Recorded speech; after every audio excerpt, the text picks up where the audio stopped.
Oke, selamat sore. Karena ini sudah jam 3, mungkin kita langsung mulai saja.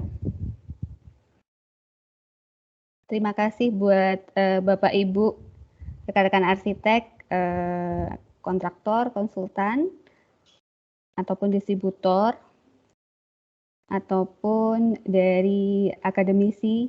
Terima kasih sudah join pada sore hari ini. Sore hari ini behind the steel untuk sesi roofing maintenance bagian kedua. Dari total nanti akan ada 6 bagian. Nah, acara ini akan dilaksanakan dari jam 3 sampai kurang lebih nanti setengah 5 dengan panduan seperti biasanya ya Bapak dan Ibu. Jadi nanti acara akan untuk yang roofing maintenance ini akan dibawakan oleh Pak Ivan Budiharjo. Jadi untuk roofing maintenance kali ini memang dalam 6 bagian ini kami bekerja sama dengan PT Manunggal Multidaya selaku distributor kami.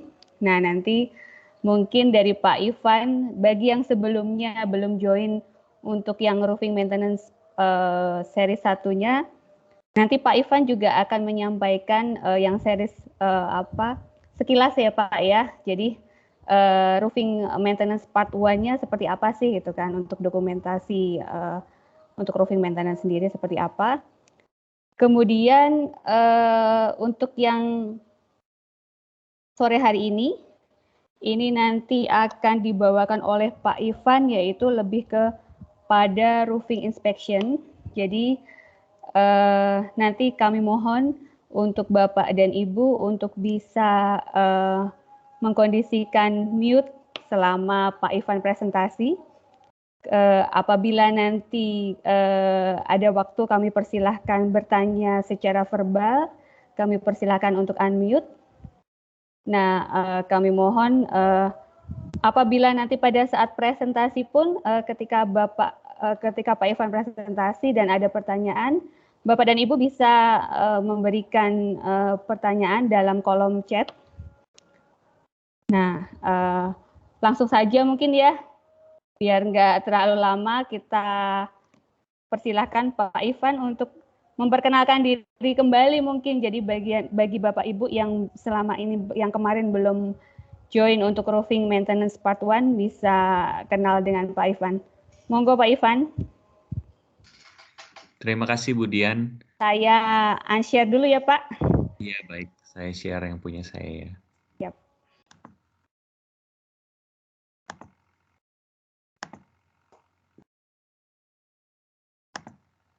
Nah, mudah-mudahan sudah kelihatan ya teman-teman. Oke, jadi tadi seperti yang Bu Dian sudah sampaikan, ini adalah bagian dari Roof Asset Management Series kami. Kita sudah ada di part yang kedua sekarang. Sebulan lalu kita sudah di part yang pertama, yaitu masalah dokumentasi.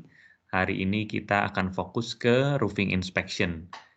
Nah, inspection itu pada umumnya kalau kita bicara soal inspection, yang ada di otak kita mungkin orang ada di atas atap, ngeliat-ngeliat, nyatet-nyatet nih ya, seperti Bapak yang ada di gambar ini. Nah, kebetulan yang Bapak yang ada di gambar ini adalah founding father kami, di PT Manunggal Multidaya, Pak Hendra Gunawan. Jadi beliau dulu juga aktif turun ke lapangan. Mungkin kita bilangnya bukan turun ke lapangan ya, karena ini ada di atas atap, jadi naik ke atas atap nih. Nah, lalu tentang kami sedikit bagi yang baru pertama kali mengikuti webinar kami, perkenalkan saya Ivan Budiharjo, CEO dari PT Manunggal Multidaya. Seperti yang ditulis di situ, kami telah berdiri sejak 1992, dan kami menjadi roofing kontraktor dan juga distributor dari PT BlueScope Lysak Indonesia. Sudah menangani berbagai proyek, dan saya background-nya adalah dulu pernah bekerja di BlueScope Steel Australia hampir 10 tahun. Lalu kemudian yang sebelumnya Pak Hendra Gunawan juga pernah bekerja di BRC Laisak. Nah, BRC Laisak ini sendiri adalah perusahaan sebelum namanya PT BlueScope Laisak Indonesia, dulu namanya BRC Laisak. Jadi beliau ini ada yang di paling depan, kedua dari kanan nih, yang baju biru ini. Nah, ini foto ini kayaknya foto era 70-an atau 80-an nih ya. Jadi kalau kita lihat masih jadul-jadul pakaiannya nih, masih cut bray semuanya. Nah, oke, nah itu perkenalan sedikit mungkin dari saya. Nah, ini journey kita seperti yang tadi kita bilang, ini ada 6 bagian. Kita sekarang sudah di bagian yang kedua tentang roof inspection. Nah, tadi seperti kata Budian, mungkin bagi teman-teman yang belum mengikuti yang bagian pertamanya, saya ceritakan sedikit apa sih dokumentasi itu mengenai roof asset management. Jadi ketika kita sebelum melakukan roof inspection, kita tidak hanya sekedar ujuk-ujuk datang, lalu naik ke atas atap, lalu di atas atap kita bingung nih mau ngapain. Nah, jadi kita pertama di kantor itu sebetulnya preparation yang kita lakukan juga cukup mendalam ya. Jadi kita data dulu kira-kira lokasinya, buildingnya ada berapa building, luasnya berapa, lalu nanti kita lihat kira-kira kita interview dulu pekerja yang di sana, ada keluhannya kah, ada kebocoran yang dirasakan, lalu ini sudah berapa lama, lalu kita pengen tahu juga gedung itu di bawahnya digunakan untuk fungsi apa sih, apakah hanya sekedar warehouse, warehouse-nya juga untuk menyimpan apa, lalu apakah ini pabrik untuk produksi, atau ini di bawahnya shopping mall atau airport. Nah, itu kita harus tahu dulu fungsi di bawahnya, lalu kemudian kita juga mendata profil atapnya ini dulu atau existingnya pakai apa, produsennya siapa, yang masang siapa, tahun berapa dikerjakan, kalau ada warna color-nya apa. Nah, ini semua kita data dulu sehingga ketika kita di atas, kita sudah tahu kita mau melihat yang bagian mana. Jadi kalau teman-teman bisa bayangkan, misalnya kita ada proyek 100.000 meter persegi. Nah, itu kan kalau kita teliti satu persatu, itu akan memakan waktu mungkin lebih dari sehari ya, karena luasnya luas sekali gitu. Nah, dengan kita melakukan dokumentasi dulu nih, dan bahkan nanti kita bisa juga misalnya ada keluhan bocor tapi gedungnya terlalu luas, kita bisa menggunakan infrared kamera yang kita drone dulu, kita lihat nih kira-kira moisture-nya ada di mana nih, yang warnanya beda ada di mana nih. Nah, nanti setelah itu kita buat peta, oke, kayaknya ada di titik ini, ada di as ini. Nah, nanti kita ke atas, kita udah langsung tepat sasaran. Kita nggak menghabiskan banyak waktu ngecekin satu-satu. Karena semakin lama kita di atas, tentunya semakin lama waktu yang pekerja kita habiskan untuk menginjak-injak atap. Nah, kita juga mau menghindari hal itu, meminimalisir hal itu. Walaupun pekerja kita juga sudah tahu bagaimana cara menginjak yang benar, tapi pernah pengalaman kita ketika kita ke atas atap, waduh, ternyata atapnya misalnya ketebalannya tipis sekali dari awal. Mungkin karena ini menghemat value engineering, jadi ketebalannya tipis sekali, kita injak sedikit pun dia sudah langsung penyok. Nah, itu jadi gunanya dokumentasi. Seenggaknya kita melakukan preparation agar kita tidak kaget di atas atap kondisinya seperti apa gitu ya. Nah, lalu kita pada hari ini kita akan bahas lebih lanjut soal roof inspection. Nah, mengapa atap harus diinspeksi? Nah, karena atap ini ternyata musuhnya banyak sekali ya teman-teman ya. Kita lihat di sini ada hujan, ada angin, polusi, radiasi ultraviolet, thermal expansion, dan juga yang man-made ini beban pekerja yang tadi saya bilang ya, jalan-jalan di atas atap, cara menginjaknya salah, lalu atapnya jadi rusak. Mungkin kita bahas satu persatu apa aja sih lawan-lawan atap ini ya. Oke, nah musuh atap yang paling utama nih dan yang mungkin paling populer ya, ini adalah hujan atau air ya. Jadi biasanya keluhan-keluhannya adalah, waduh bocor nih gitu kan. Nah bocor itu kan disebabkan karena hujan, airnya masuk ke bawah ya. Nah, jadi kalau kita lihat di sini, kita ada tampilkan dua jenis atap. Yang pertama di sebelah kiri adalah atap metal. Atap metal ini tentunya yang teman-teman udah familiar. Kalau ada ponding di sini, kalau kita bisa lihat nih, ada genangan di sini. Lama-lama genangan yang nggak diperbaiki, dia akan menyebabkan karat. Dan karat lama-lama akan mengekspos atapnya, bisa terjadi robekan di sini, keropos, airnya masuk ke insulation. Lalu insulationnya ya kalau udah parah nanti airnya juga bisa menetes ke bawah ya. Sama juga dengan atap jenis membran. Atap jenis membran ini kalau terjadi ponding di atas atap, lalu kita tidak ada action apa-apa, lalu dia akan permukaannya akan terekspos juga. Lalu nanti mesh-nya dia akan kelihatan ya. Kalau mesh-nya udah kelihatan tuh gawat karena dia airnya akan masuk ke insulation-nya juga di bawahnya. Nah, lalu di sini juga ternyata sistem drainase itu di atas atap juga sangat krusial sekali karena kita ingin atap kita bisa menghantarkan air dari yang jatuh dari langit sampai ke bawah itu bagaimana nih gitu. Nah, kita mulai dari profil atap dulu nih ya. Profil atap misalnya yang di paling atas ini kan ada 3 profil, yang paling atas ini misalnya profil spandek. Dia kalau bisa dilihat daya tampung volume airnya relatif kecil nih. Nah, ini kalau misalnya kita menggunakan sudut kemiringan yang landai, tentunya dia tidak bisa menghantarkan air dengan cepat, atau nggak bisa luber kalau curah hujannya tinggi ya. Nah, lalu yang kedua adalah profil clip lock. Nah, kalau clip lock ini bisa dilihat secara kasat mata aja lebih banyak daya tampungnya ya dari si spandek yang di atas ini. Jadi ini tentunya lebih bisa digunakan untuk yang slope landai. Lalu sama juga dengan yang ultra rip nih misalnya. Kita hanya tampilkan 3 ya, karena Laisak ada banyak sekali profilnya. Dan bukan hanya spesifik Laisak, tapi semua atap metal tentu profilnya beda-beda. Dan kita harus mengerti tujuannya desain bangunan kita nih mau seperti apa, lalu kita sesuaikan dengan desain bangunan kita nih, profil atapnya gitu ya. Ini tentunya profil atap jadi sangat berpengaruh sekali. Lalu yang kedua gutter nih. Nah, ini contoh nyata yang kita kerjakan.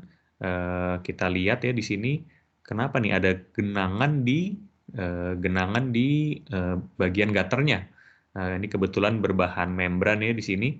Jadi ini sebetulnya adalah desainnya yang kurang tepat. Dia kurang ada sudut kemiringan sehingga airnya tidak bisa terhantar ke siphonic gutter ini yang ada di ujung sini nih. Nah, airnya hanya berdiam di sini. Nah, ini tentunya harusnya dibuat lebih sloping lagi ya, agar airnya bisa terhantar ke siphonic gutter yang ada di ujung sini. Nah, tadi kita sudah bicara soal slope juga, sudut kemiringan itu juga tentunya penting. Tadi kita udah bahas bagaimana hubungannya sudut kemiringan dengan curah hujan dan profil atapnya ya. Nah, lalu atap yang terdampak hujan. Jadi di sini kita melihat intensitas curah hujannya itu juga sangat menentukan. Nah, ini sudah dicek juga oleh Laisak, lalu ditabulasikan seperti ini datanya. Misalnya ya. Jadi kalau di curah hujan di Indonesia itu adalah misalnya kita pakai yang 400 mm per jam. Lalu sudut kemiringannya misalnya 3 derajat. Nah, ini panjangnya, panjang si panel atapnya itu 137 meter ya. Paling panjang yang direkomendasikan oleh Laisak. Jadi sebetulnya di sini sudah dihitung nih, gitu. Jadi kadang kita harus melihat apakah bisa nih. Jadi banyak yang pengen roll on site supaya bisa panjangnya mau 200 meter atau bahkan ada yang 300 meter gitu ya, beberapa mungkin roll former lainnya.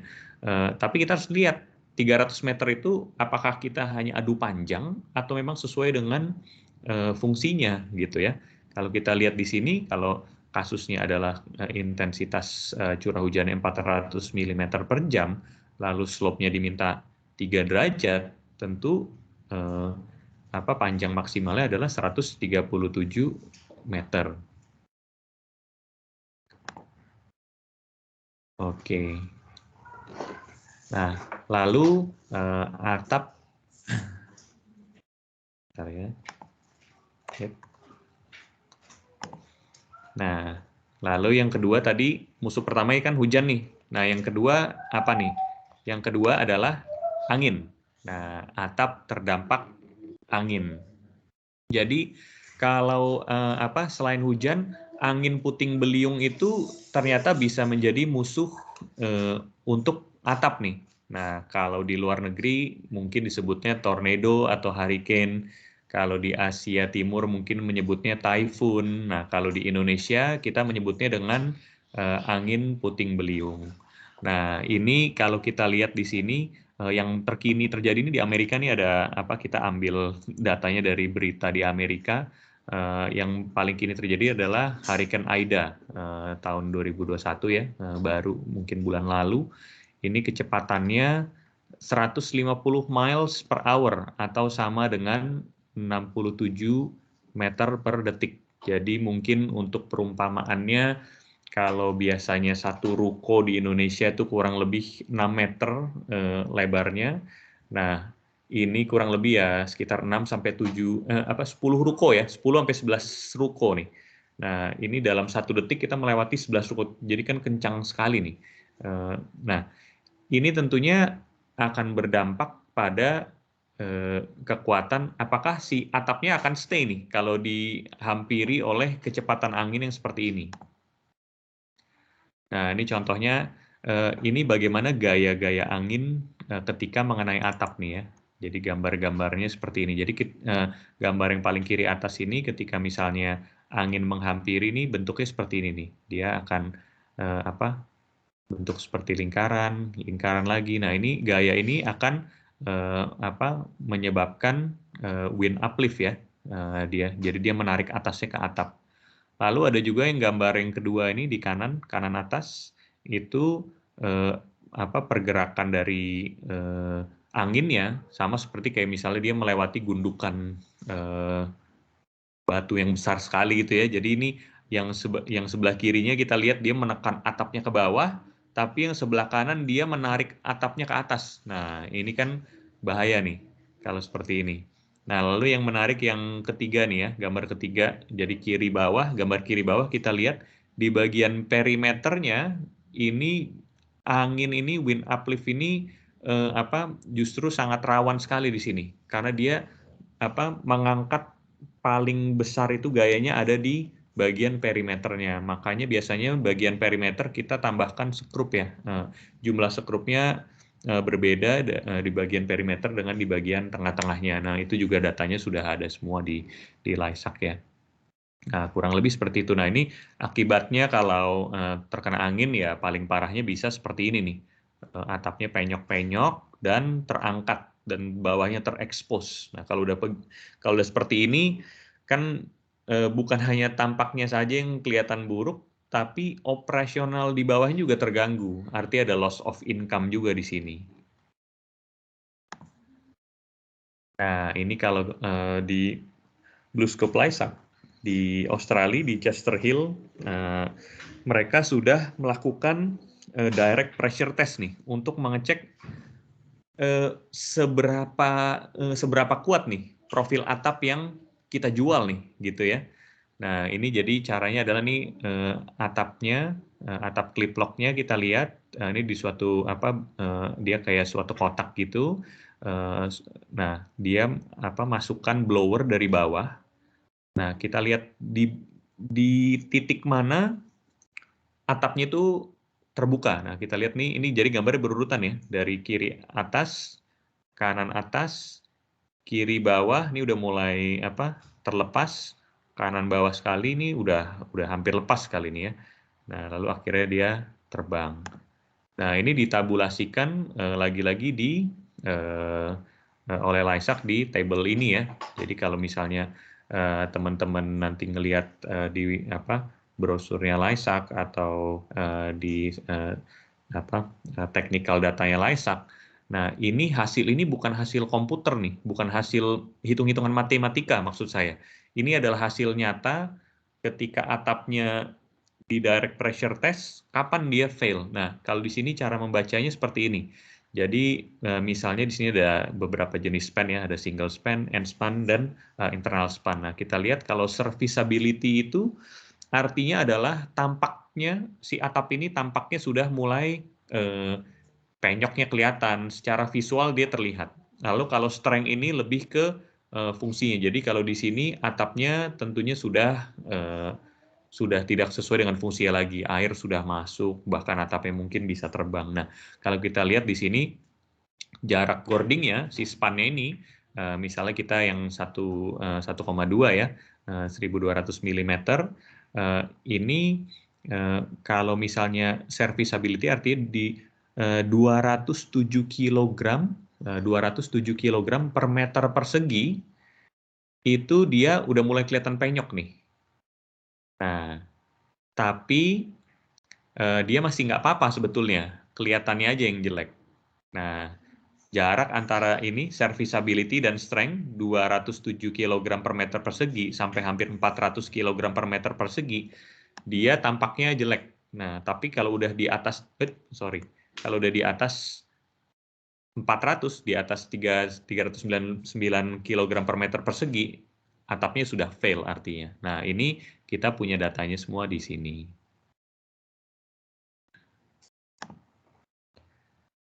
Nah, itu tadi kita bahas soal angin. Nah, yang berikutnya musuhnya adalah tentang polusi. Nah, polusi ini macam-macam ya.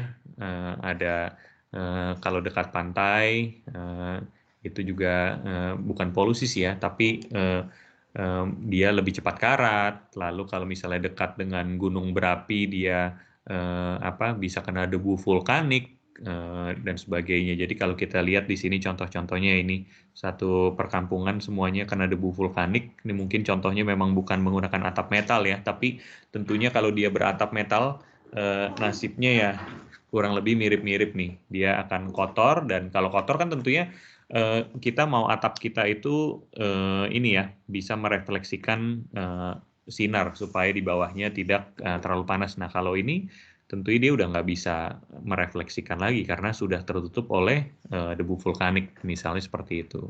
Atau kalau misalnya kita ada di daerah industri, itu juga sama. Kita terkena polusi macam-macam, itu juga bisa berdampak terhadap atap kita. Nah, berikutnya radiasi ultraviolet. Kalau radiasi ultraviolet ini ya nggak bisa dihindari ya, apalagi kita di negara tropis yang panas, ini biasanya akan menyebabkan warna color-nya menjadi pudar dia. Nah, ini mungkin nggak ada gambar before dan after-nya, tapi seharusnya birunya lebih pekat lagi dari ini nih. Nah, tapi ini udah mulai pudar gitu ya. Yang ini secara singkat aja.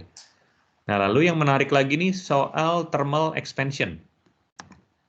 Nah, kan kita belajar ya kalau misalnya metal itu kalau misalnya terkena panas dia akan memuai, kalau dingin dia akan menyusut. Nah, jadi bisa dibayangkan kalau misalnya atap tanpa sambungan yang tadi saya bilang, misalnya, wah saya ini nih ya, atap saya hebat nih bisa panjang sekali sampai 300 meter nih tanpa sambungan, jadi anti bocor gitu ya klaimnya. Nah, tapi kita harus lihat pertama apakah itu sesuai dengan slope-nya yang tadi saya bahas ya. Yang kedua ini harus kita perhatikan adalah muainya akan jadi sepanjang apa nih.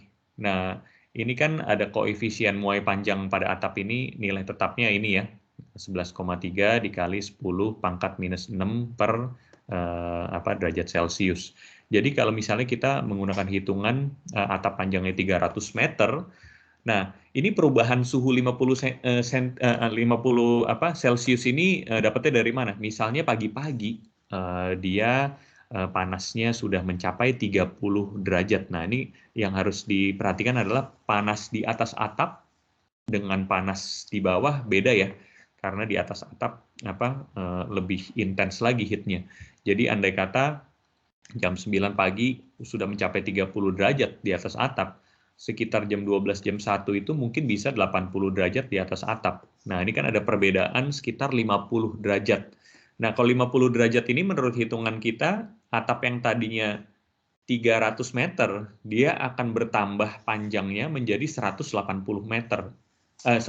Bertambah panjangnya menjadi 480 milimeter ya. Nah, ini jadi bisa dibayangkan ketika dia memuai dan nanti menyusut lagi, setiap hari begitu tuh, memuai, menyusut, memuai, menyusut. Nah, kalau atapnya menggunakan clip lock berarti ada fixing strap di bawahnya. Nah, ini berarti setiap hari fixing strapnya akan tergesek-gesek nih. Maju, mundur, maju, mundur. Nah, kemudian lama-lama dia akan lepas si clip lock-nya. Nah, ini bisa menyebabkan kebocoran juga. Lalu selain itu ya misalnya atapnya pakai sekrup, sama juga. Misalnya atap lalu kita sekrup di sini, setiap hari dia memuai, menyusut. Jadi sekrup ini lama-lama goyang-goyang-goyang, nggak kerap lagi akhirnya ada celah untuk air masuk di situ. Nah, lalu yang terakhir beban pekerja nih ya. Jadi beban pekerja, atap itu sebetulnya tidak dirancang untuk walkway. Sebetulnya tidak boleh kita gunakan untuk jalan-jalan nih di atas atap nih. Tapi yang banyak dilakukan adalah, waduh kita mau betulin penangkal petir, atau kita mau betulin si solar panel, atau yang lain-lain yang ada di atas atap. Nah, tentu si tukang solar panel atau tukang penangkal petir, dia mungkin tidak ada wawasan bagaimana cara menginjak atap yang baik agar tidak rusak. Dan sebetulnya dia juga nggak peduli, karena dia mungkin hanya pekerja kontrakan, yang penting penangkal petirnya beres, pulang. Kalau soal atap, bukan tanggung jawab saya gitu ya. Tapi untuk si owner, tentunya ini akan menjadi masalah. Jadinya bahaya sekali nih, kalau yang tadi kita udah bahas itu lebih ke nature ya, kalau ini ke man-made nih, jadinya dia salah berjalan di atas atap, atau dia salah menaruh equipment di atas atap, ini dapat menyebabkan atap rusak gitu ya. Nah, tadi itu kita udah bahas mengenai musuh-musuhnya atap nih, dari hujan, angin, UV, sampai ke beban pekerja.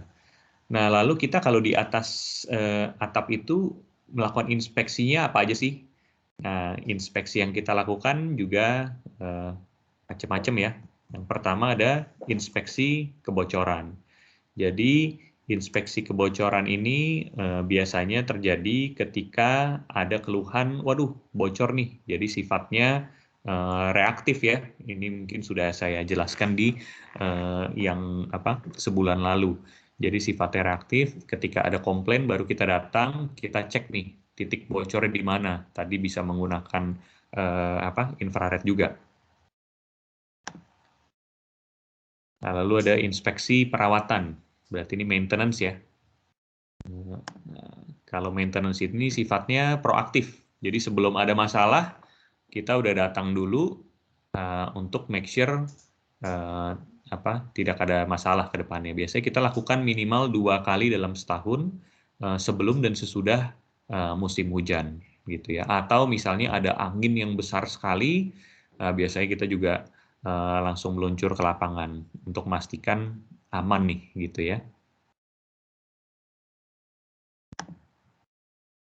Nah, inspeksi kerusakan biasanya juga sifatnya reaktif, jadi setelah terjadi kerusakan baru kita dipanggil untuk untuk ngelihat nih rusaknya separah apa. Nah, kalau ini sebetulnya nggak perlu ahli untuk melihat ya, ini kalau di gambar ini harus diganti yang ini, gitu ya. Nah, inspeksi defisiensi ini juga yang tadi saya bilang sebelumnya, pengalaman kita ketika kita naik ke atas atap, waduh ternyata baru disentuh sepatu dikit udah penyok nih. Jadi karena mungkin value engineering-nya terlalu niat, jadinya ketebalan atapnya yang waktu itu kami temukan di sini adalah 0,2 ya. 0,2 mm itu kan tipis sekali gitu. Jadi ini bisa kita lihat udah penyok-penyok seperti ini. Tentunya kalau penyok itu misalnya ada sambungan seperti ini, kalau penyok satu itu kan akan membuka ada celah ya, membuat celah di situ. Nah, lalu ada inspeksi final. Nah, ini inspeksi final ini biasanya terjadi ketika bangunannya sudah jadi, sudah dikerjakan oleh kontraktor, tetapi si owner nggak yakin nih, kayaknya kok kurang meyakinkan ya. Nah, dia panggil roof konsultan biasanya. Roof konsultan kita lihat, oh ya pekerjaan sudah benar, oh ya pekerjaannya belum benar, ini yang harus dilakukan. Nah, tapi ini biasanya kita kita hindari nih karena yang mengerjakan biasanya orang lain. Kalau misalnya kita ambil alih ya tentunya lebih baik dikerjakan, dibetulkan oleh si kontraktor yang mengerjakan di awal. Lalu ada inspeksi moisture nih yang tadi saya bilang, kita menggunakan infrared ya. Jadi di sini nanti bisa kelihatan, oh ya ini kelihatannya ada di titik ini nih yang perlu kita perhatikan lebih lanjut gitu ya.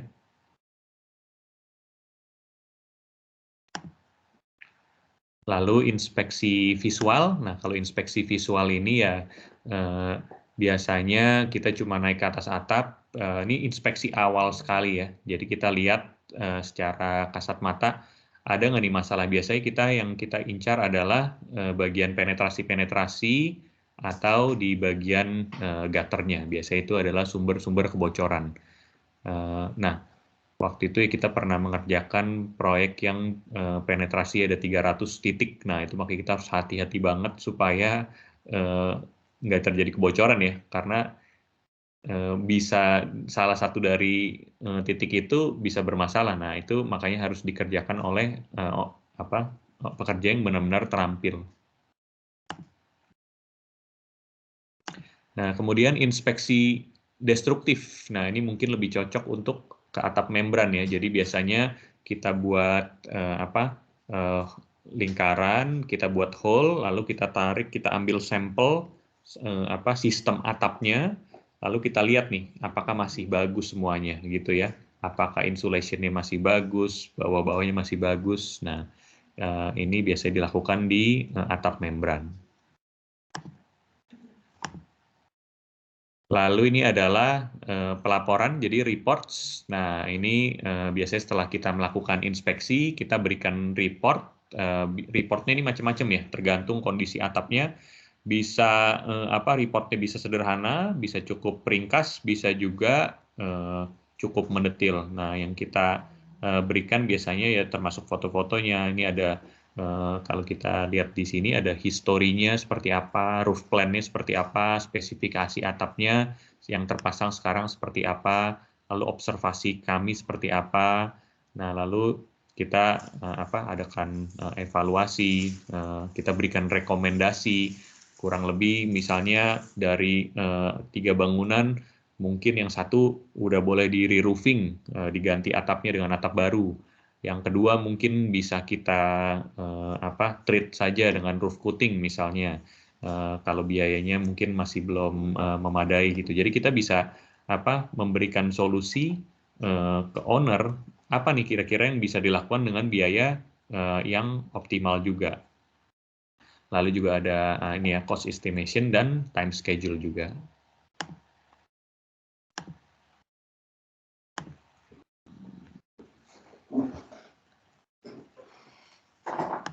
Bentar ya. Ini berikutnya.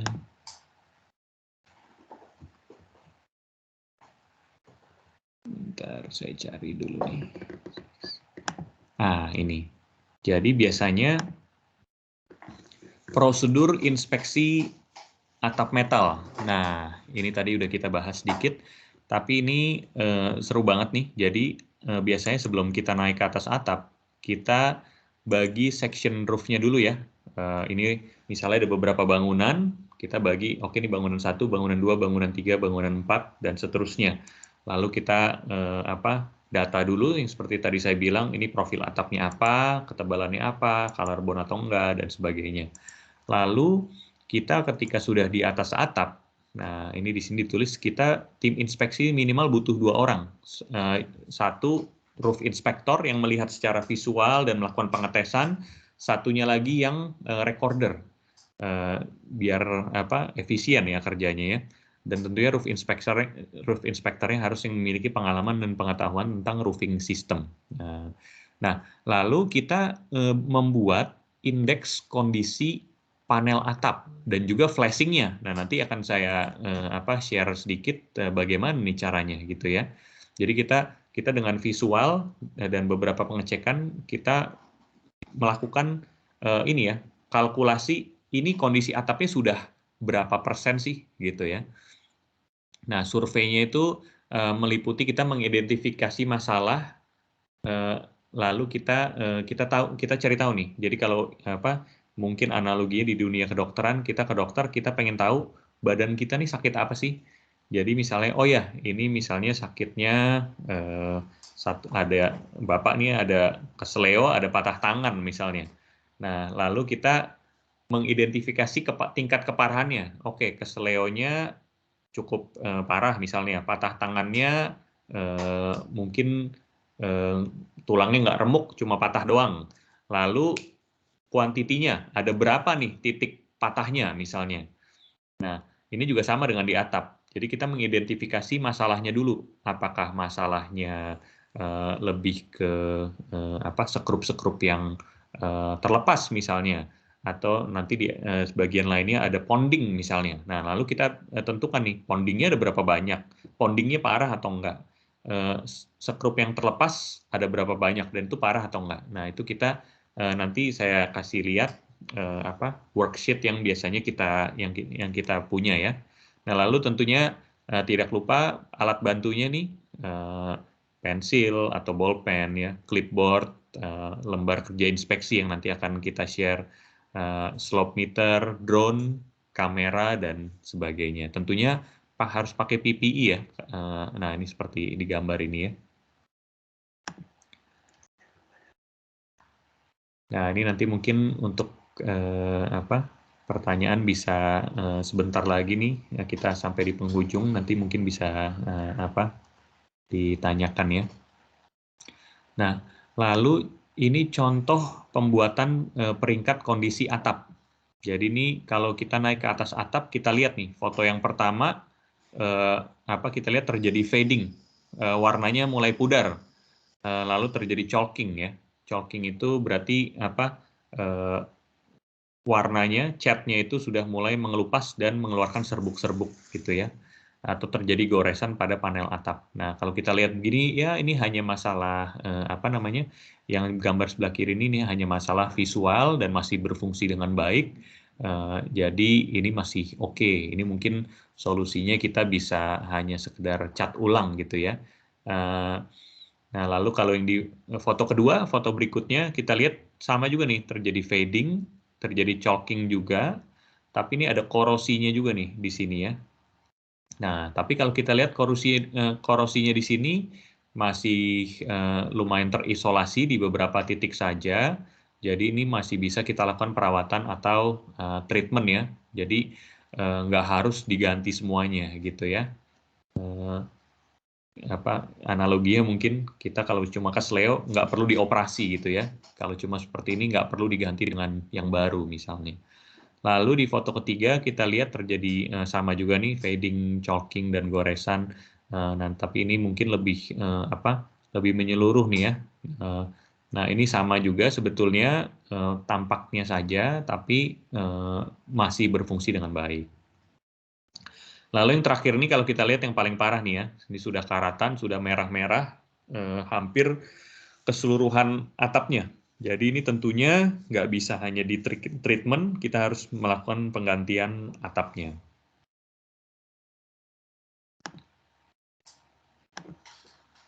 Nah, ini lalu ada juga contoh, nah ini lanjutannya ya, tadi ketika kita di atas atap, kita lihat yang di sini nih, yang di foto 1 ya, sekrupnya lepas atau hilang pada sambungan flashing. Nah, kalau hilang ini kan berarti bolongan-bolongan bekas sekrupnya ini bisa menjadi celah untuk air masuk.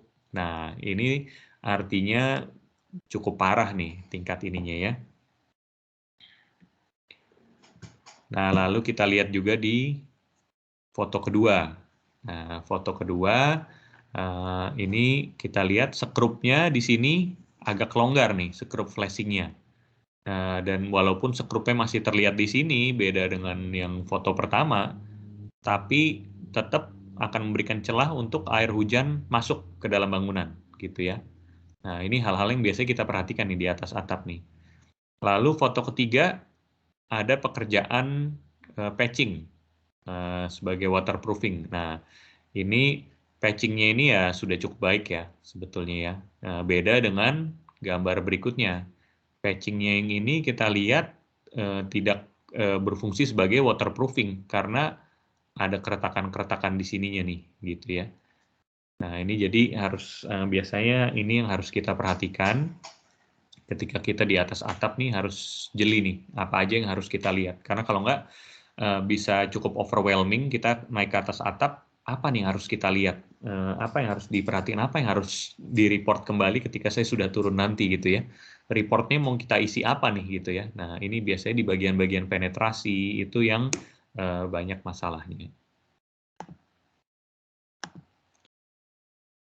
Nah, ini biasanya yang kita gunakan formulir kita ya. Jadi kita bangunannya nama bangunannya apa, sectionnya yang di mana, tanggal berapa, inspektornya siapa nih, gitu ya. Lalu ini ada penjelasannya juga, flashing, jenisnya apa aja, meter larinya berapa panjang, jumlah sekrupnya berapa buah, luasnya berapa. Nah, lalu kita bagi dua biasanya, untuk flashing dan untuk panel atap gitu ya. Tipe masalahnya kita bagi jadi dua juga. Jadi misalnya di flashing nih ada macam-macam, kita kasih kode ya di sini ya. Karena untuk masukin di sini supaya nggak kepanjangan, kita kasih kode nih masing-masing. Flashing skrup, flashing permukaan, dan sebagainya. Jadi kalau kita lihat di sini kurang lebih idenya adalah kita mau lihat nih tipe distressnya apa, tipe masalahnya apa nih. Nah, ini kita di sini tulis EA, CP, dan FM misalnya. EA itu apa nih? EA ternyata flashing ujungnya bermasalah. CP flashing jurainya. Lalu FM ini adalah flange metalnya. Nah, ini severity-nya ya. Seberapa parah kerusakan yang disebut tadi. Jadi ini tipe penyakitnya, si distress type ini, severity ini adalah tingkat keparahannya, gitu ya. Ini kebetulan tingkat keparahannya high, high, high, gitu ya. Jadi tinggi semuanya. Nah, ini biasanya kita bagi jadi 3 aja nih, low, medium, high nih, kalau yang di bagian atap kita lihat di sini ya. Nah, lalu ini ada jumlahnya. Misalnya untuk flashing ujung, ini jumlahnya ada 16. Yang untuk flashing jure ada 30 dan yang ini ada 4 misalnya. Lalu di sini ada density-nya. Nah, density ini kita menggunakan formula ya jadinya ya. Kita hitung sendiri luasannya jadinya. Seberapa luas masalah ini ada di atas atap tersebut gitu ya. Nah, ini kita menggunakan formula. Lalu yang terakhir kita menggunakan grafik dari software yang kita punya. DV ini adalah deduct value. Deduct value. Jadi kalau kita lihat di sini ada 6, 14, dan 2. Jadi yang kita pakai ini yang paling besar, 14. Nah, koreksi tingkat masalah atau deduct value-nya adalah 14. Nah, lalu kita menilai nih, oke, kalau nilai dari masalah atap itu adalah, nilai pada masalah flashing itu adalah 14, sementara kita biasanya menggunakan nilai 100 untuk menggambarkan kesempurnaan gitu ya. Nah, lalu berapa nih nilai atap ini saat ini? Nah, 100 dikurangin sama deduct value tadi, yaitu 14 dalam kasus ini. Jadi, nilai si atap itu 86 dalam kasus ini. Nah, 86 kalau kita lihat di peringkat sini ya, 86 masih excellent. Jadi sebetulnya, oh ya kelihatannya saja sudah parah, padahal ini masih berfungsi dengan baik. Nah, itu tadi yang flashing ya. Kurang lebih yang atap juga mirip-mirip, tapi ini saya bahas sebentar. Misalnya ada panel skylight-nya bermasalah, tapi mungkin severity levelnya low. Nah, ini ada 112 panel skylight ya. Nah, lalu ini juga ada MS tuh sistem simming-nya. Kayaknya bermasalahnya parah nih ya. Ini ada 55 buah misalnya. Ini ada sistem simming yang 10 buahnya bermasalah juga, tapi nggak separah yang tadi misalnya. Lalu ada juga yang ini PF ini adalah panel sekrup. Nah, panel sekrup ini medium. Lalu yang DP ini adalah panel rusak low. Nah, nanti udah kita ini semua kita lihat deduct value yang paling besar yang mana. Di sini dalam kasus ini 17. Nah, lalu kita nilai lagi nih. Jadi si panel ini sekarang nilainya berapa? 100 dikurangin 17, 83. 83 ini artinya masih very good dalam kasus ini.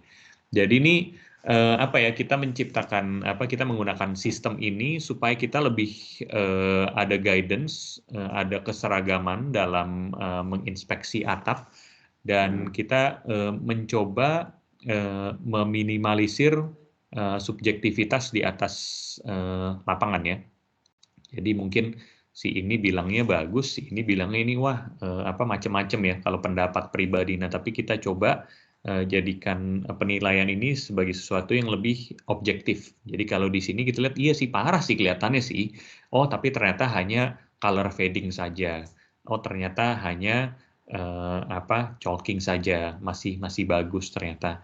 Jadi ini lagi-lagi tergantung pada ini ya atapnya luasnya berapa, tingkat keparahannya berapa. Nah, ini bisa macam. Nah, ini kebetulan contoh yang kita tampilkan di sini contoh yang bagus-bagus. Mungkin next time saya kasih contoh yang agak parah. Tapi biasanya kalau agak parah kalau di sini ya cuma sekedar tulisannya aja nih.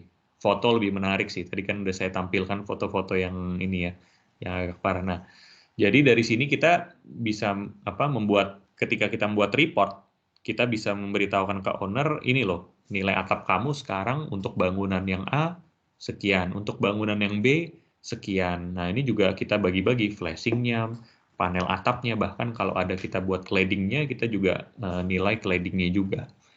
Nah, jadi kurang lebih seperti itu ya. Nah, itu sekian sharingan saya pada sore hari ini. Nanti tentunya setelah ini kalau ada yang mau bertanya dan kalau bisa saya bantu jawab atau teman-teman di Laisak bisa bantu jawab, kita bersedia. Kalau butuh informasi lebih lanjut mengenai produk-produk atau case study, nah bisa mengunjungi website kami juga di www.mmdaya.com. Di situ kita secara aktif update soal case study macam-macam ya, roofing failure dan sebagainya. Atau Instagram kita mmdaya @mmdayaofficial. Juga kita hampir setiap hari ngepost macam-macam nih, ada tips-tips dan saran-saran kebanyakan untuk ini sih ya, kebanyakan untuk para arsitek dan juga teman-teman kontraktor misalnya. Nah, jadi kalau misalnya mau mendapatkan tips-tips atau mau kontak kita lebih lanjut juga boleh melalui metode ini ya, email atau DM di Instagram. Oke, terima kasih. Saya kembalikan lagi ke Budian ya. Oke, terima kasih Pak Ivan. Nggak sekalian dicantumin nomor telepon, Pak. Oh iya. Jadi biar bisa langsung Betul, betul. direct contact gitu kan. Iya, nanti mungkin saya share di kolom chat aja ya. Baik. Sebelum memulai sesi pertanyaan, kami ingatkan kembali kepada rekan-rekan peserta. Saya sudah share link feedback. Kami mohon bisa diisi untuk feedback masukan kepada kami. Nah, kemudian bagi Bapak dan Ibu mau ada pertanyaan langsung, silahkan tunjuk tangan atau mau langsung buka mic, kami persilahkan. Ini soalnya kok nggak ada chat di ini, nggak ada pertanyaan di kolom chat nih. Apakah terlalu amazing sama presentasinya Pak Ivan? Sampai ini mau tanya ini nih, ragu-ragu. Tapi menarik sih Pak untuk roof inspection ini. Jadi saya juga malah pengen tanya, kalau dari Manunggal sendiri, dari pengalaman Pak Ivan dan tim,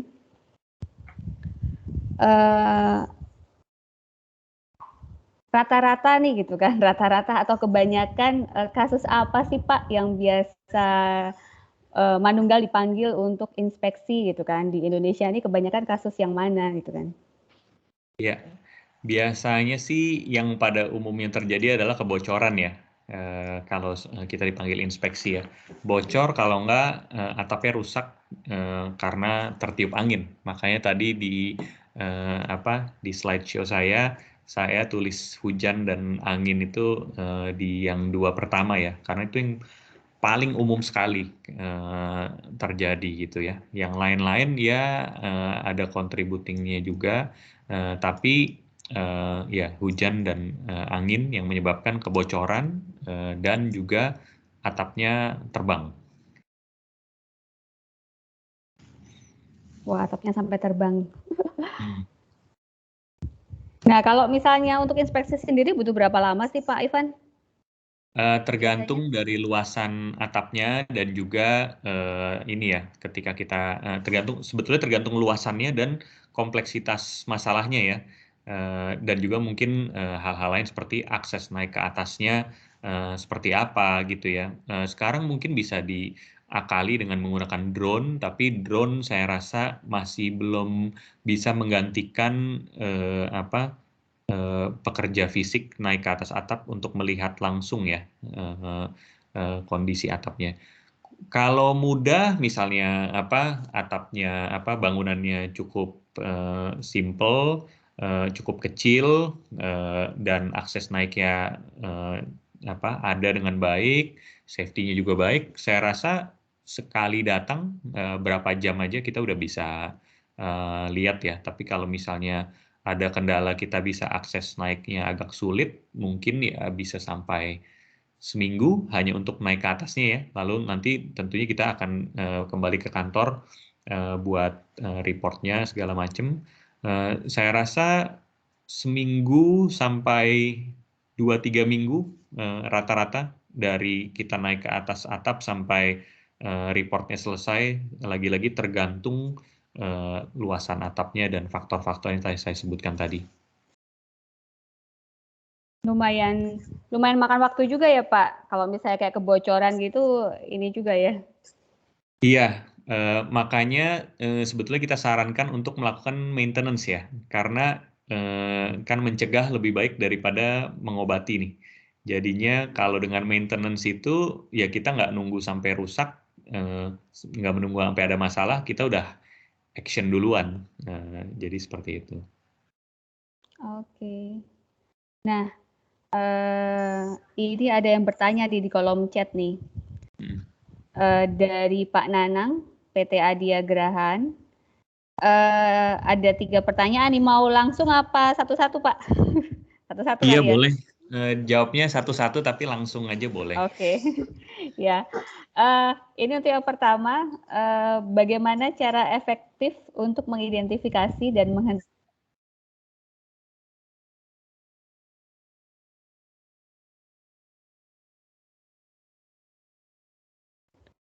dan yang ketiga, apa perkembangan penting dalam atap yang telah diperkenalkan di masa lalu? Monggo Iya. Pak Ivan. Mungkin yang pertama, bagaimana cara efektif untuk mengidentifikasi dan menghentikan kebocoran itu tadi yang sudah saya sharing. Basically sharingan saya hari ini adalah bagaimana cara mengidentifikasinya nih. Nah, mengidentifikasi itu sebetulnya cukup mudah ya.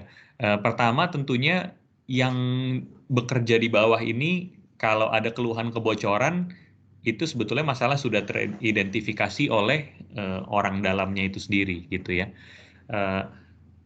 Lalu kalau misalnya kita ke atas atapnya juga, tentunya setelah terjadi komplain tadi ya, kita bisa ngelihat oh ini masalahnya dari sini. Tapi biasanya tadi saya sudah sampaikan masalah umumnya itu kalau kebocoran kita bicara soal penetrasi di sambungan-sambungan itu biasanya adalah biang keroknya biasanya di situ gitu. Jadi kita nggak mencari wah di mana nih apakah atapnya penyok. Nah, biasanya kita tuju dulu itu dulu ya penetrasinya gitu.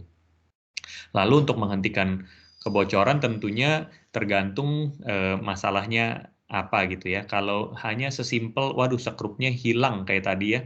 Kalau sekrupnya hilang tentunya kita tinggal ganti dengan sekrup baru yang kompatibel lalu ya kita pasang kembali di situ misalnya. Lalu kalau misalnya masalahnya adalah yang misalnya cukup parah adalah misalnya sudut kemiringan gitu ya. Nah, itu ya mungkin harus di re-roofing untuk diganti sudut kemiringan kalau misalnya cukup parah ya. Jadi tergantung masalahnya apa gitu. Lalu yang kedua, apa saja tips perawatan untuk memperpanjang umur atap secara keseluruhan? Nah, ini sebetulnya topik kami yang kelima dan keenam nih nanti. Tapi karena ada pertanyaan sekarang, nggak apa mungkin saya sharing secara cepat ya. Nah, ini apa namanya? Jadi tips perawatan itu tentunya kita harus melakukan maintenance setahun 2 kali ya. Setahun 2 kali atau ketika ada angin besar misalnya. Nah, itu macam-macam nih. Kita bisa juga melakukan roof coating di atasnya. Kita bisa melakukan general cleaning. Nanti kalau Bapak bisa mengikuti presentasi kita yang terakhir, saya ada beberapa gambar yang menunjukkan di atas gutter itu banyak sekali tanaman-tanaman nih, misalnya karena dia udah nggak ngurusin ada tanaman tumbuh di situ. Kalau tanaman tumbuh artinya kan atap tidak bisa gutter tidak bisa mengalirkan air dengan baik. Nah, itu ya kadang solusi sesimpel kita naik ke atas atap, di bagian gutter kita bersihin, yang tadi ada tanaman, kita cabut tanamannya, airnya nanti akan mengalir dengan lebih baik. Jadi itu seperti itu sih, kurang lebih ya perawatan-perawatannya, general cleaning, roof coating, atau misalnya atapnya sudah tampilannya sudah tidak baik dan sudah tua, sudah melewati masa warranty, bisa dicat ulang, macam-macam ya. Lalu yang ketiga, apa perkembangan penting dalam atap yang telah diperkenalkan di masa lalu? Nah, ini mungkin saya kurang yakinnya seberapa lama rentang waktu yang dimaksud di masa lalu ini nih. Kalau menurut saya benchmark dari atap metal itu menurut saya adalah BlueScope Plysac. Coil yang diproduksi oleh BlueScope Steel dan juga atap yang diproduksi oleh BlueScope Plysac. Kenapa? Karena sebetulnya ini kalau saya dulu ketika saya masih bekerja di BlueScope Steel di Australia, salah satu breakthrough-nya adalah ketika kita menciptakan coating kelas baru. Jadi dari AZ kita rubah jadi AM, dari AZ 150 menjadi AM 100. Nah, ini mungkin belum ada di Indonesia, tapi mungkin saya harapkan ke depannya ada ya, karena di Australia sudah seperti itu. Nah, itu coating kelas yang baru tentunya akan menyebabkan ketahanan terhadap korosi lebih baik lagi. Nah, tapi kalau kita lihat dari segi profilnya sendiri, ini mungkin pertanyaan yang bisa dijawab oleh pihak BlueScope Laisak. Saya rasa dulu kalau kita lihat dari perkembangan profil atapnya, dulu hanya ada custom op, span deck, trim deck, dan juga clip lock gitu ya. Tapi sekarang kita ada macam-macam profil atap baru, select seam, flex lock, dan sebagai prestige panel, ada ultra rib. Jadi pilihannya sebetulnya lebih banyak untuk sekarang ini, untuk profil. Dulu kalau hanya terpaku pada beberapa saja, sekarang pilihannya lebih banyak untuk berbagai kebutuhan juga. Dan menurut saya yang paling penting adalah bukan hanya sekedar banyak-banyakan profil, tapi apakah profil tersebut sudah diuji dengan baik. Jadi kalau BlueScope Steel dan BlueScope Laisak saya tahu persis karena saya juga pernah ke pabriknya di Port Kembla. Itu ada pengujiannya juga. Jadi secara data teknis sudah lengkap. Nah, ini yang harus kita perhatikan adalah profil yang sama dari roll former lain, apakah serupa tapi tak sama nih. Bentuknya sama, tapi apakah sudah diuji oleh yang tadi Laisak dan BlueScope Steel sudah lakukan, gitu ya. Jadi menurut saya nanti misalnya kita mau dalam pemilihan profil atau produsen, kita mungkin bisa tanyakan kepada mereka testing apa yang sudah dilakukan untuk atap-atap ini gitu ya, profil atap ini atau bahkan koilnya gitu ya. Testingnya seperti apa, bahkan kalau tanya lebih detail testingnya di mana, berapa lama. Nah, itu Laisak ada semua jawabannya di situ ya. Mungkin sekian dari saya, Budian, kalau untuk pertanyaan Pak Nanang. Dan ini seperti ada beberapa pertanyaan lagi. Tapi sebelum, ya ternyata banyak nih pertanyaannya nih, udah mulai banyak. Tapi sebelum itu mungkin Pak Nanang akan memberikan feedback dulu Pak atas jawaban dari Pak Ivan, atau mungkin pernah ada terjadi kasus atau Pak Nanang mengalami pengalaman untuk kebocorannya sendiri. Silakan Pak Nanang.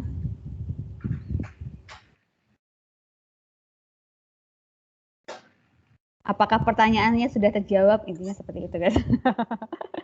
Kalau belum puas, monggo gitu.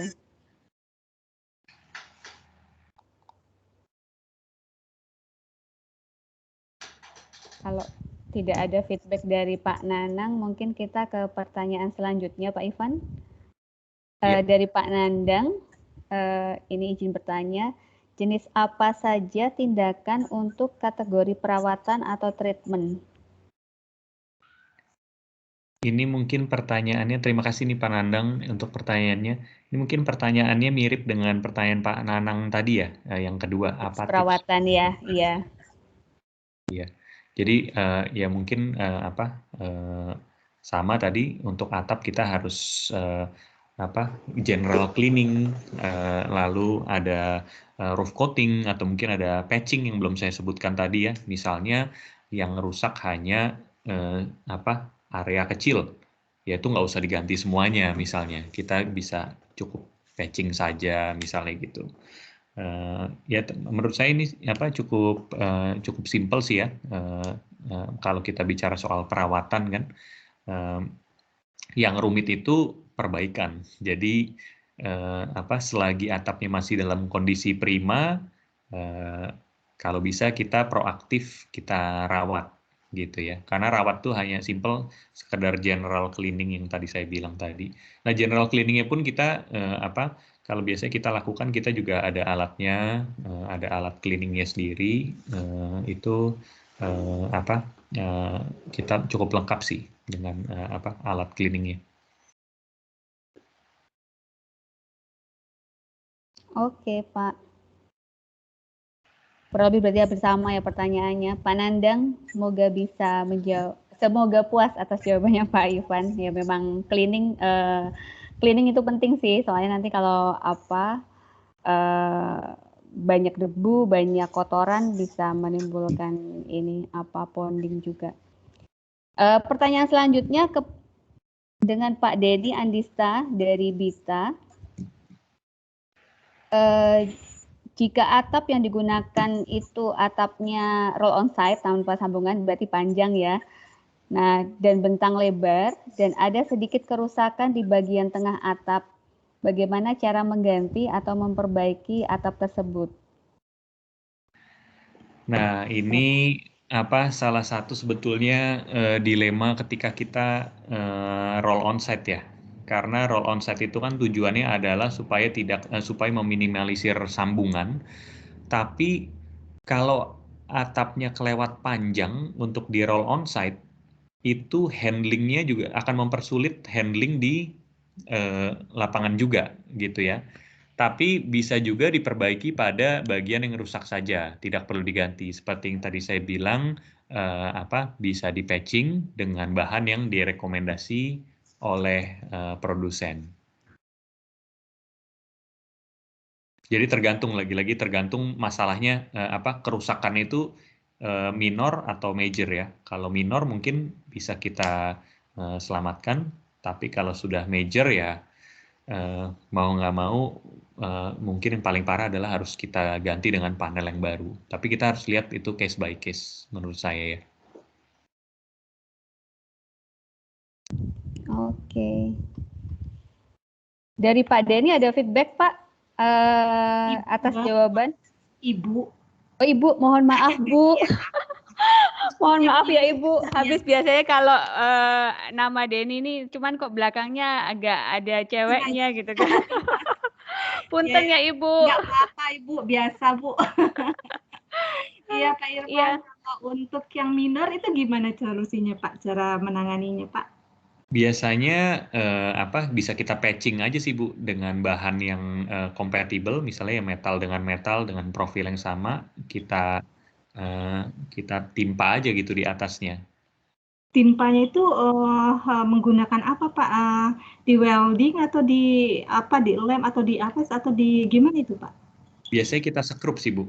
Oh, skrup. Loh, kalau di skrup berarti nanti dengan atap yang kita tadinya tidak ada sambungan dan tidak ada sesuatu yang bolong-membolong, itu akan menjadi timbul masalah lagi nanti Pak. Itu bagaimana Pak?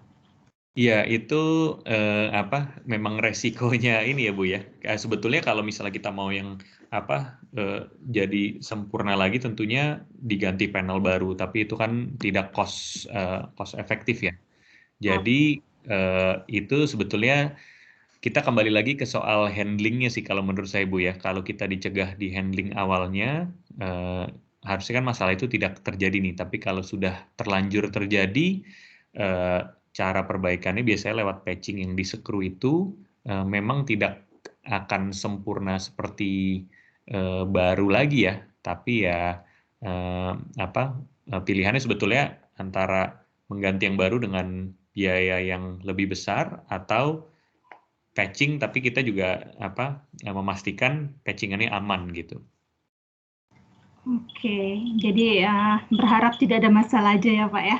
Iya, jadi yang harus diperhatikan itu yang saya bilang tadi bukan masalah panjangnya. Wah, ini produsen ini bisa bisa lebih panjang daripada produsen itu. Menurut saya bukan di situnya, tapi kita harus lihat sesuai kebutuhannya gitu ya.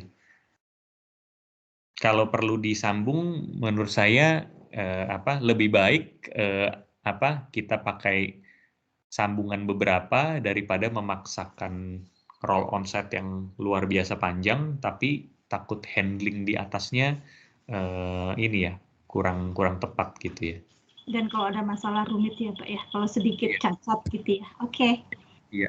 Lalu ini Bu, mungkin selain itu juga kita bisa patching juga dengan bahan yang ini ya, reinforcing fabric juga sih.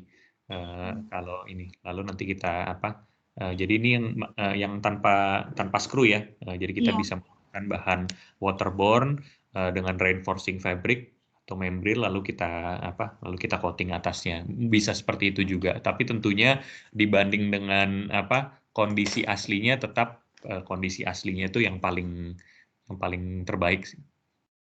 Oke, belum ada kasus ya Pak ya? Untuk yang roll onsite ada masalah? Sejauh ini belum sih. Sejauh ini sih belum Ibu ya. Sejauh ini aman sih. Oke, bisa dipikirkan Pak, siapa tahu nanti ada masalah. Siapa tahu ada ya. Terima kasih Mas. Iya. Terima kasih Pak Ivan dan Bu. Sama Bu. Ya, makasih Bu Deni. Ya, Bu. Ya. Selamat sore. Sore. Jadi ini Pak, kita mesti siap-siap gitu kan ketika ada risiko kerusakan misalnya di clip lock gitu kan. Iya. Jadi siap-siap untuk apa actionnya nanti seperti apa sih untuk maintenance dan penggantiannya. Iya.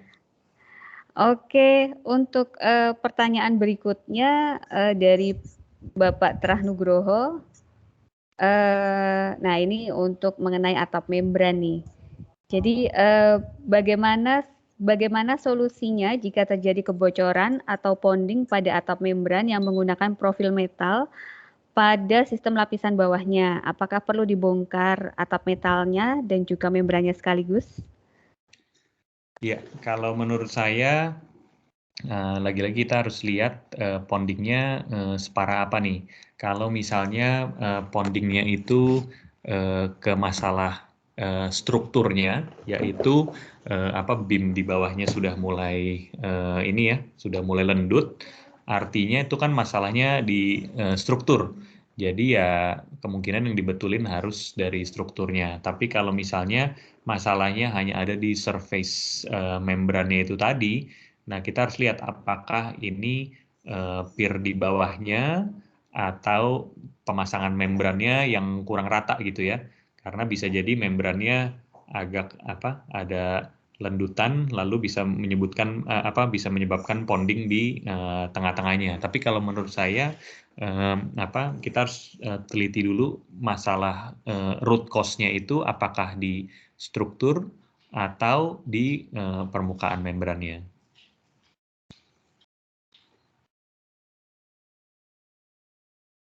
Oke.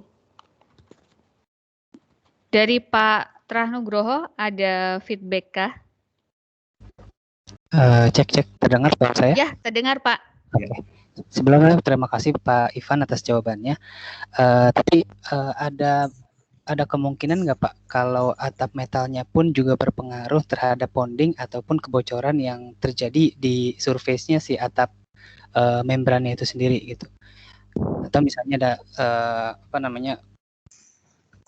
slopingnya dari si atap metalnya yang bermasalah, misalnya kita udah kita coba untuk inspeksi dan juga kita coba untuk melihat langsung kondisi di lapangan dan ternyata atap metalnya yang bermasalah. Apakah atap metalnya juga perlu di repair dan kira-kira metode repairnya itu seperti apa ya Pak?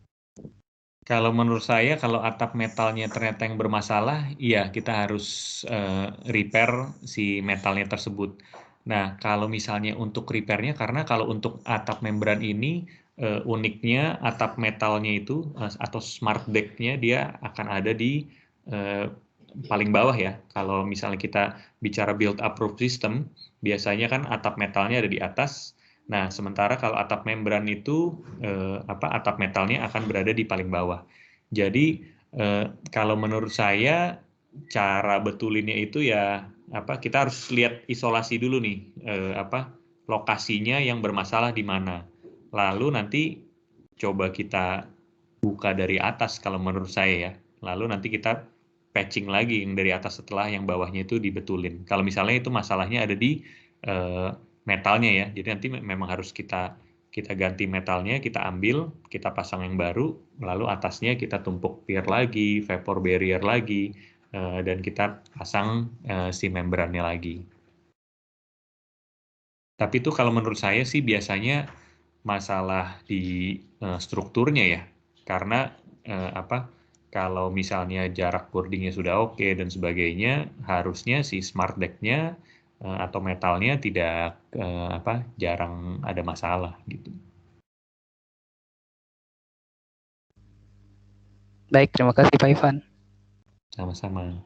Terima kasih Pak Trah atas pertanyaannya. Iya, karena atap sendiri cenderung mereka mengikuti untuk strukturnya ya. Jadi ketika bicara gordingnya memang secara elevasi sudah oke ya, harusnya di metalnya juga nggak ada isu sih. Itu sih.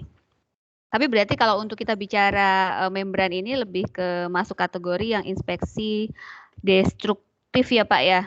Iya, betul. Yang terus dibolongin sampai ke bawah-bawahnya. Oke, kita lanjut ke pertanyaan berikutnya dari Pak Muhammad Arifin. Ada 4 pertanyaan ini. Nah, pertanyaan pertama, bagaimana cara cepat membersihkan atap mulai berkarat yang akan dicat ulang? Pak Ivan mau langsung jawab apa langsung 4-4-nya kami bacakan, Pak? Boleh 4-4-nya dulu. Oke, sambil Bapak siapin jawabannya ya. Iya. Ya, yang pertama adalah tadi bagaimana cara membersihkan atap mulai berkarat yang akan dicat ulang. Kemudian yang kedua, kapan sebaiknya maintenance ulang atap agar tetap awet dan nampak indah. Nah, yang ketiga, bagaimana memastikan atap aman dinaiki oleh pekerja dan apa saja alat SMK 3 yang diperlukan. Lalu yang keempat, adakah alat untuk mencari bocoran halus yang tidak nampak? Nah, saya persilahkan Pak. Oke, jadi thank you untuk pertanyaannya Pak Muhammad Arifin. Untuk yang pertama, bagaimana cara cepat membersihkan atap mulai berkarat yang akan dicat ulang? Nah, ini bagus banget ya. Jadi sebelum dicat ulang memang harus kita bersihkan dulu. Karena kalau nggak, common sense dia akan banyak debris, banyak debu, dan mungkin kalau ada chalking masih banyak serbuk-serbuknya itu ya, bekas catnya. Jadi biasanya kita bersihkan dengan water jet pressure yang kekuatan 300 psi, lalu kita aplikasikan anti corrosion paint dulu sebelum kita cat ulang.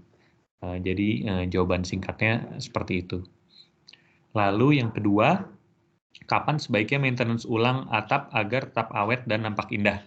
Nah, ini tadi sudah saya sampaikan sebaiknya secara periodik ya. Jadi minimal 2 tahun sekali, setahun 2 kali sebelum pergantian musim. Jadi sebelum musim hujan dan setelah musim hujan kita lakukan. Itu karena tentunya kalau setelah pergantian musim itu ya rawan terjadi kebocoran atau misalnya ada angin kencang, dia akan menyebabkan wind uplift dan sebagainya. Jadi kita cek biasanya setahun 2 kali minimal gitu ya.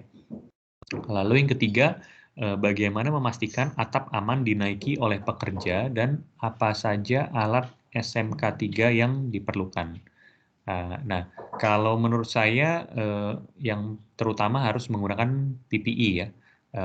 Jadi hard hat, pelindung mata juga, lalu high vis dan juga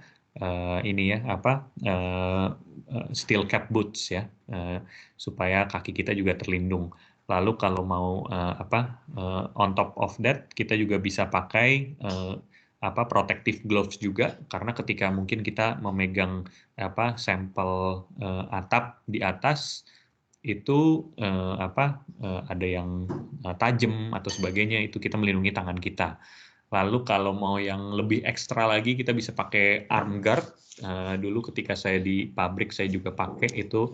Biasanya kalau misalnya kita buka strapping segala macam, lalu dia strapnya itu nanti loncat, kita ada arm guard-nya. Nah itu biasanya PPE yang disarankan oleh Blue Scoop itu cukup.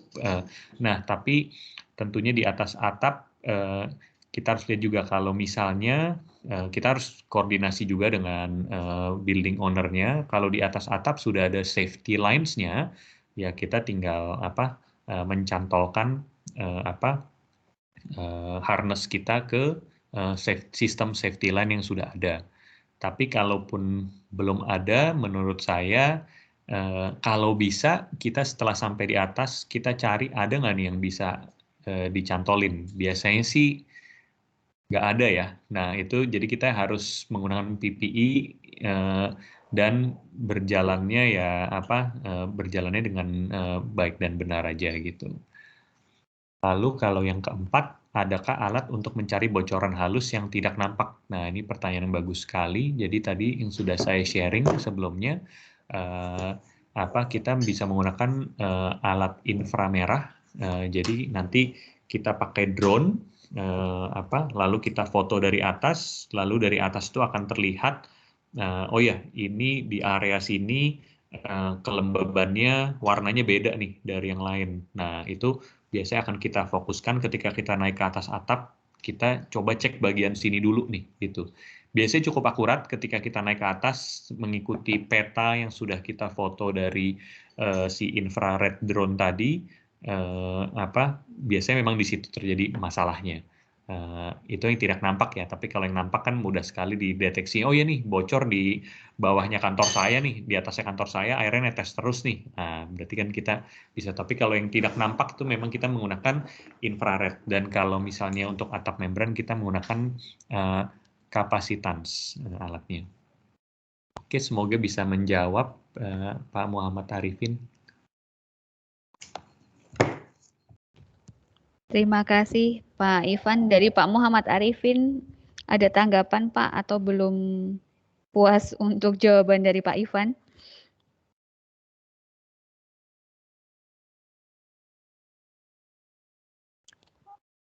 Oke, mungkin wah ini udah masih banyak nih pertanyaan ini Pak Ivan. Oke, ya terima kasih Pak atas pertanyaannya Pak Arifin. Kita lanjut ke Bu Ratna Puji Utami. Izin bertanya Pak Ivan, bagaimana cara meningkatkan kapasitas pengencang penutup atap terhadap daya hisap angin terutama di daerah terbuka? Iya, terima kasih nih pertanyaannya Bu Ratna. Jadi menurut saya untuk untuk meningkatkan kapasitas pengencang penutup atap ya, itu kita bisa menambahkan jumlah sekrup ya pada daerah rake overhang, perimeter atap, dan juga mungkin bisa di sini BlueScope bisa melihat guidance dari Lysac sendiri seperti apa nih, berapa jumlah sekrup per gording, per lembar atap, daerah end span dan internal span gitu ya.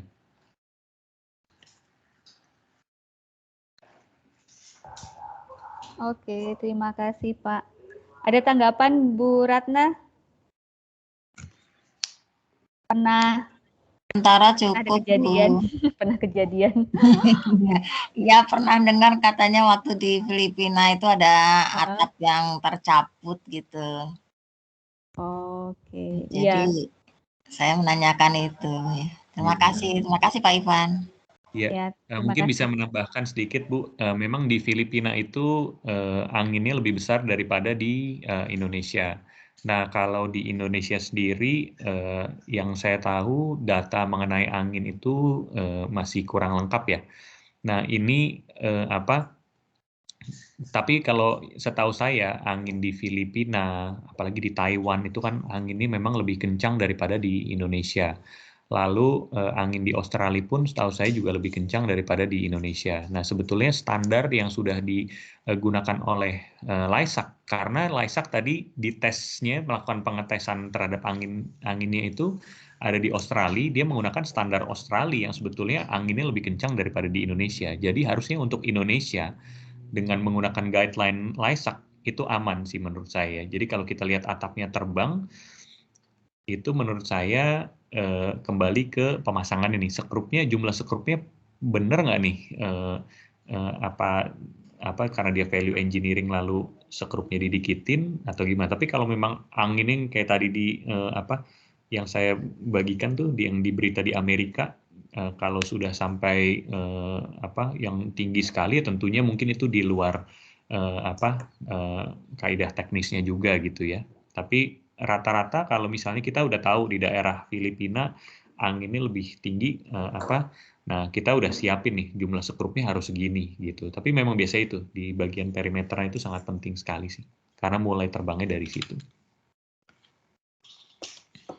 Baik Pak Ivan, terima kasih. Terima kasih Bu Dian. Ya, terima kasih Bu Ratna. Kita lanjut ke pertanyaan berikutnya. Nah, ini dari Pak Nanang kembali. Pak Nanang apa mau open mic Pak? Untuk bertanya langsung Pak. Kami persilahkan loh Pak Nanang.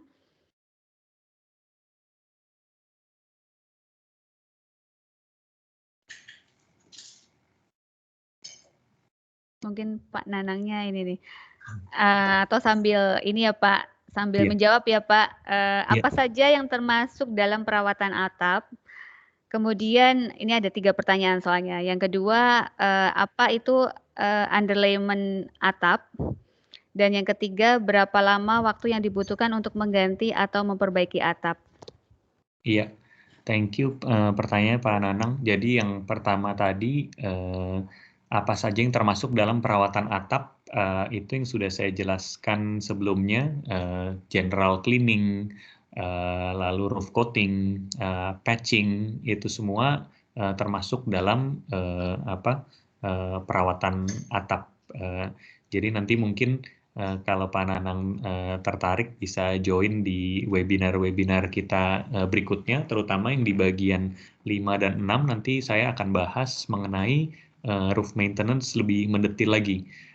Nah ini kebetulan di tempat dulu saya tinggal, waktu saya bekerja di Australia itu, rumah-rumah di sini itu kan menggunakan atap metal kebanyakan. Nah, gutter-nya dari metal, atapnya juga dari metal.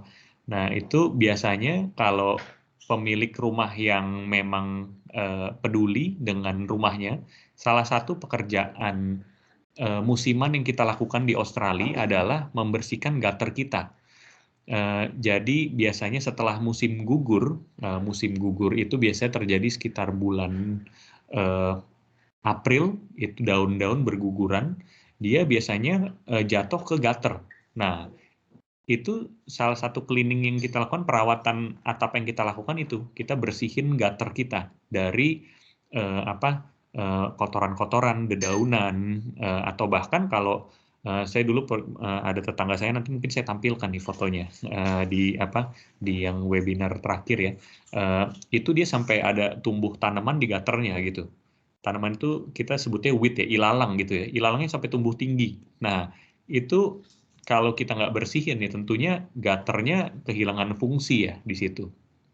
Nah, jadi menurut saya itu perawatan atap general cleaning, karena general cleaning selain untuk mengalirkan air juga di gutternya, itu juga ini ya, kalau apalagi di Indonesia di negara tropis biasanya debunya lebih banyak.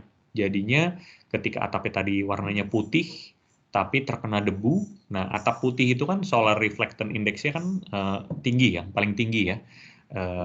Nah, tapi ketika ada debu, warnanya kan nggak jadi putih lagi. Jadi dia nggak bisa merefleksikan sinar lebih dengan baik. Jadi itu harus kita cleaning supaya warna putihnya kelihatan lagi, dia bisa bekerja sesuai dengan fungsinya lagi. Jadi menurut saya kurang lebih seperti itu.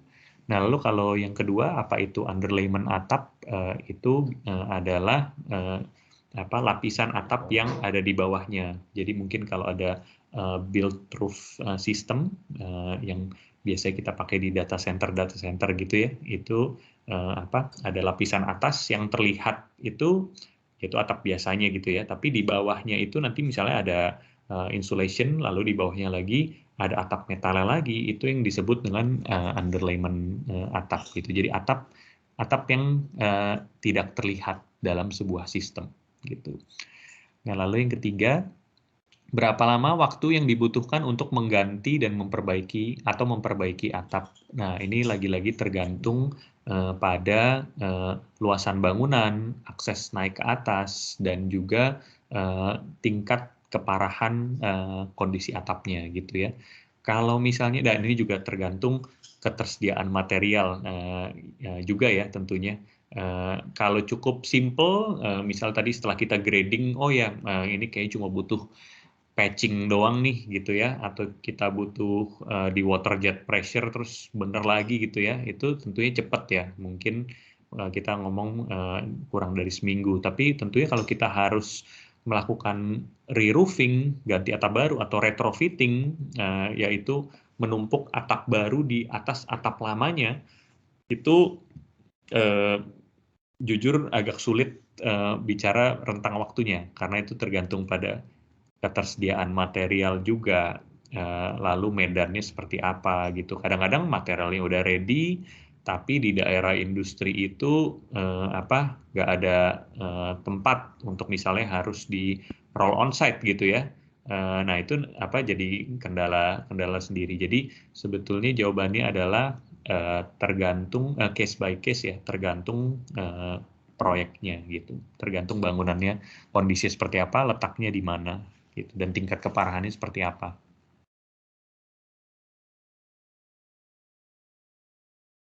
Oke, terima kasih Pak Ivan atas Yes. jawabannya. Nggak terasa nih udah lebih dari 16.30 nih kita. Jadi mungkin ini pertanyaan Pak Nanang menjadi pertanyaan terakhir. Sebelum saya closing, saya ingatkan kembali kepada rekan-rekan, Bapak Ibu, kami mohon untuk bisa mengisi link feedback yang sudah saya share di kolom chat. Nah, bagi Bapak dan Ibu, untuk 5 pengisi pertama, nanti akan ada souvenir dari kami dan akan dihubungi oleh tim kami nanti setelah kami dapat rekapnya dan setelah acara ini sih pastinya yang nanti akan kami hubungi. Begitu.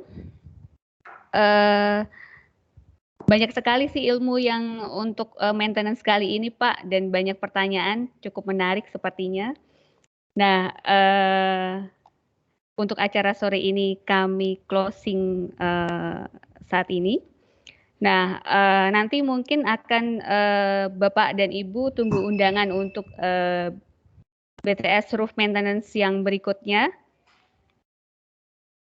Mohon ditunggu. Jadi mungkin sih kalau nggak di akhir bulan ya Pak ya. Jadi mungkin nggak setiap 2 minggu. Nah, nanti untuk yang untuk kali ini memang agak berjedanya cukup lama. Jadi mohon Bapak Ibu bersabar untuk menunggu acara berikutnya, untuk yang sesi berikutnya. Oke, terima kasih sekali Pak Ivan atas sharing ilmunya hari ini. Nah, sama-sama Bu Dian. Iya, bagi Bapak dan Ibu yang masih ingin bertanya, kayaknya karena menarik banget nih untuk sesi sore hari ini. Bagi Bapak dan Ibu yang masih ingin bertanya, kami masih buka window diskusi sore hari ini sampai dengan kurang lebih 10-15 menit ke depan. Apabila Bapak dan Ibu ada pertanyaan, kami masih buka ya Pak untuk ini. Nah, bagi Bapak Ibu yang ingin meninggalkan room chat ini atau room diskusi ini, kami persilahkan. Dan terima kasih atas waktunya. Selamat sore Bapak dan Ibu, Pak Ivan. Iya, sama-sama. Terima kasih, salam sehat selalu Bapak dan Ibu.